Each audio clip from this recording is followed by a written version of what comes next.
Welcome back to Whether or Not. I'm your host, Jonathan Domow, and I'm here with my forecaster, Frank Gargione. Frank, what's up with this cold streak? It's been unusually cool for this time of year, and it's expected to continue as we head to Labor Day weekend and to Penn State's first home football game on Saturday. So if you are attending, expect beautiful, beautiful conditions. We'll hear more about that in Frank's forecast, but for right now, nature in the news.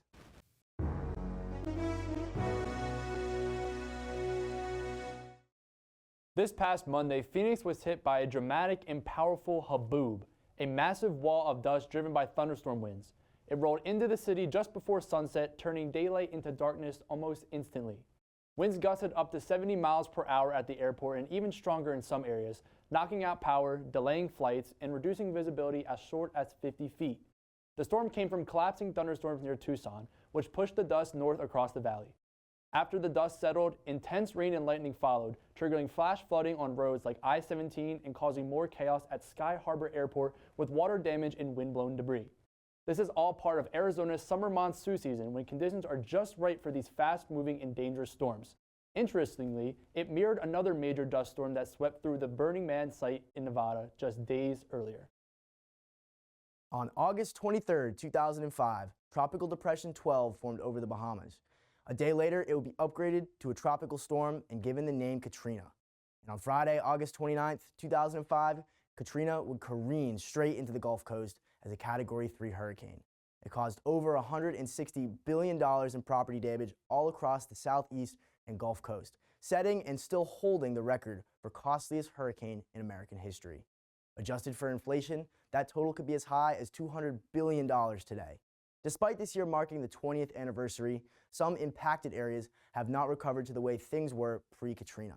The city of New Orleans, Louisiana saw the most devastation, seeing over 1,800 fatalities and having lost 250,000 residents since 2005. Typhoon Kajiki struck central Vietnam this Monday, bringing gusty winds and torrential rain that turned streets into rivers. At least 3 people lost their lives and around 10 to 13 additional people were injured. Nearly 7,000 homes were damaged, 29,000 hectares of rice fields were flooded, 18,000 trees uprooted, and hundreds of power poles were knocked down, causing widespread blackouts across many provinces. Vietnam had preemptively evacuated more than 500,000 people from coastal and flood-prone areas, deploying over 16,500 soldiers and over 100,000 paramilitary personnel to assist with evacuations and disaster response. Hanoi, though well inland, experienced severe urban flooding, disrupting traffic and stranding vehicles with cars submerged up to their roofs in water. Over the past decade, data has shown the increase in global warming reaching 1.5 degrees Celsius over the pre-industrial average. Despite the accepted notion of human activity being a large-scale contributor to these increases, the full story remains to be seen. This uncertainty brings light of the issue of inadequate data sources regarding exactly what's causing the shift towards warmer temperatures. In the present, scientists primarily rely on model simulations to predict and determine changes in the climate as well as analyze the causes. But these sources tend to lag and fall short of the needs of researchers, causing unknowns in the subject of climate change causes. As technology improves and data processing power increases, the ability for climate scientists to more accurately track and trace the origins of global warming will increase.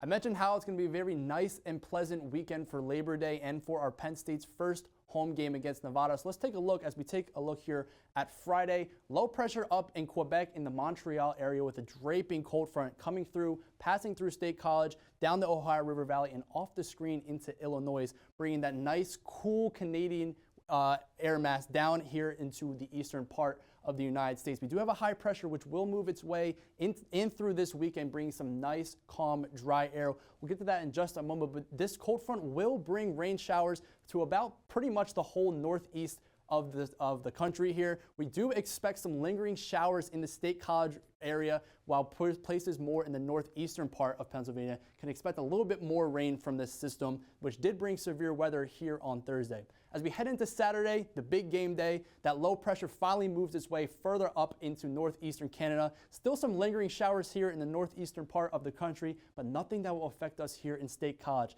High pressure moving its way east into Michigan, bringing some nice dry conditions, expecting some plentiful sunshine for the game here on Sunday. We do have some lingering clouds to our south, but I think that will hold off just a little bit for us in State College as that cold front moves finally off the coast here, bringing some nice cooler temperatures. As we head into Sunday, the high pressure still dominating the region here, still bringing drier conditions with some sunshine pretty much across most of the state of Pennsylvania. We do have some lingering cumulus clouds down here in the southwestern part of Kentucky, Indiana, Ohio, but nothing here major in State College. And as we head into our Friday, we could take a look at our forecast here. We do have those scattered showers, 72 degrees here.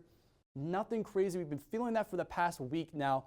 But as that cold front does come through Friday night, temperatures do dip down to 46 degrees with mostly clear skies, a little bit below average for this time of year temperature-wise. As we head into Saturday on the big game, Penn State's first home opener against Nevada, 73 degrees and mostly sunny. Expect gorgeous conditions for tailgating, football, fourth quarter, functions afterwards. It should be a very beautiful night. As we head into Saturday night, 47 degrees and mostly clear. Still a little bit on the cooler side here, but very tolerable. But again, it is below average for this time of year. And as we head into Sunday, we do see a little bit more of a warm up as the high pressure really settles in and dominates the area. Partly sunny skies, 76 degrees, still around average for this time of year. No oppressive heat as you might see in the summertime month of August. Stay tuned for Luke Snyder introducing our newest members of the Whether or Not crew. Hello everyone, and welcome back to another semester of Whether or Not. We hope you all enjoyed the summer, and as I'm sure you've probably noticed, we have a few new faces here on the cast this semester. Filippo and I will be returning this fall semester with the Whether or Not team, but we have 3 new students joining the cast this semester. So, without further ado, let's meet the 3 new castmates of Whether or Not. Hi, my name is Rebecca Knoll. I'm from Lower Borough, Pennsylvania, and I am a senior in the Forecasting and Communications option for meteorology. This summer, Rebecca was an intern at WTAJ in Altoona, Pennsylvania. She gained great hands-on experience in the world of broadcast meteorology and was able to make some great connections during her time at the station. Being so close to State College, Rebecca was lucky enough to already know a few of her coworkers before starting her internship. She also met a few new flying friends this summer during WTAG's Cute Animal of the Day segment and was able to share her love of birds with the rest of the team. I'm in Campus Weather Service. I do a forecasting and communication shift, and I'm also in SUVAMS. Rebecca can be seen frequently in the Campus Weather Service weather forecasts and is continuing to expand her knowledge in broadcast meteorology throughout her coursework this semester. She can't wait to bring that same passion to Whether or Not. This semester, I'm most excited to study mesoscale meteorology. I have a special interest in severe weather and tornadoes, so I'm really excited to learn about how those work. Hello, I'm Frank Gargione, a third year in the Forecasting and Communications options, and I am from Galway, New Jersey. In May, Frank was able to storm chase with the Penn State Storm Chase team and take part in a 10-day travel extravaganza across the plains and Midwest. During the trip, the team saw incredible views of thunderstorms, hail, and other types of severe weather. After getting to experience impressive storms in person, Frank was later able to share his passion at Penn State's weather camp as a camp counselor. Celebrating its 25th anniversary, Frank shared his passion for meteorology with fellow weather enthusiasts throughout the 2-week camp. Here at Penn State, I am the Vice President of the Campus Weather Service and the Storm Chase team, where I run both social medias and help the respective presidents. Having a unique nuance in social media and promotion, Frank is able to show his creativity throughout the Storm Chase and Campus Weather Service social media pages. He does so by creating Storm Chase trip vlogs for members to enjoy and by creating Campus Weather Service's Weather Wednesday segment, explaining commonly asked meteorological questions. This semester, I'm looking forward to continuing my broadcasting career as well as working on Whether or Not. I'm Jonathan Domow. I'm a third year studying meteorology, specifically forecasting and communications, and I'm from Chelmsford, Massachusetts. In the heart of Boston, Jonathan was an intern with WCVB and sharpened his skills at broadcasting, production, and forecasting. Close to his hometown, Jonathan was thrilled to be able to share the newsroom with some of the same on-air talents he grew up watching. Being able to utilize the station's incredible resources, Jonathan began to increase his social media presence and could be seen posting personalized area forecasts and lifestyle content to show the behind the scenes of the broadcast industry. I'm a member of the Campus Weather Service. I make videos and do forecasts. I'm also the PR chair and social event planner for my Thon Org Limitless. Jonathan can also be seen not only on the Campus Weather Service YouTube channel, but also as a frequent guest on their social media pages. In addition, he helps to promote numerous events throughout his Thon organization and shows his pride at Thon every year. I'm so excited to learn more about meteorology and make more weather videos here with Weather or Not. We hope you enjoyed getting to meet the 3 new castmates of Weather or Not for the fall semester, and I know you'll be seeing them a few more times throughout the rest of the semester. For Weather or Not, I'm student meteorologist Luke Snyder.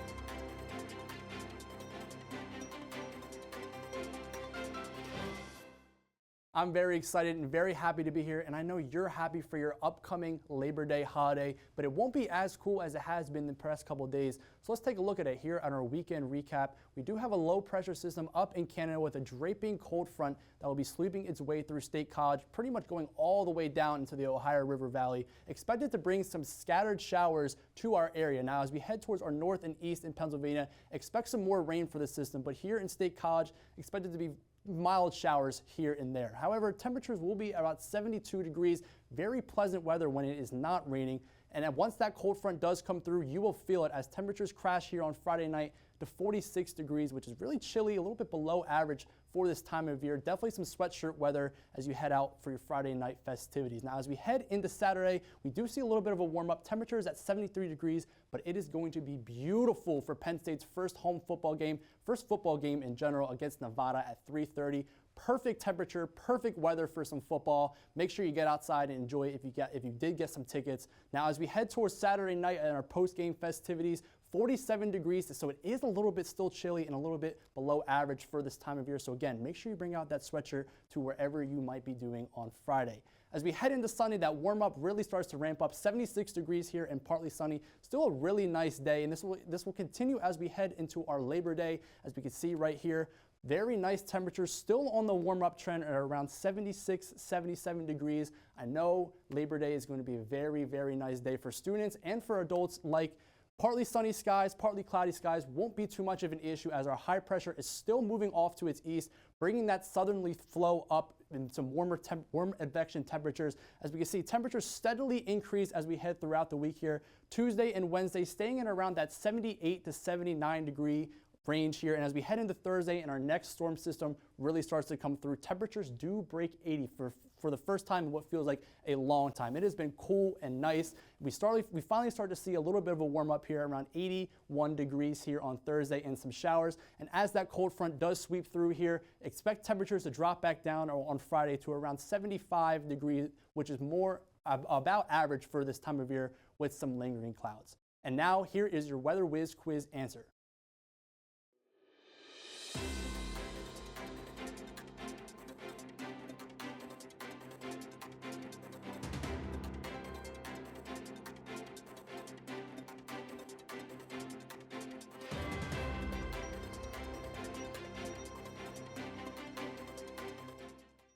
The last time we've had an August that cold was 2017. So if you guessed C, you were correct. Frank, that's really crazy that the last time was 8 years ago. I know, 2017 feels like it was just a couple days ago, but like you said, in reality, 8 years ago. Usually this time of year, you would expect temperatures to be more in the summer feel, tapering off as we head towards the end of August, but as you can tell, it's pretty uncommon to have temperatures this low in August. Very interesting. Thank you, Frank, for your forecast, and thank you for tuning in. Join us next week for another edition of Weather or Not.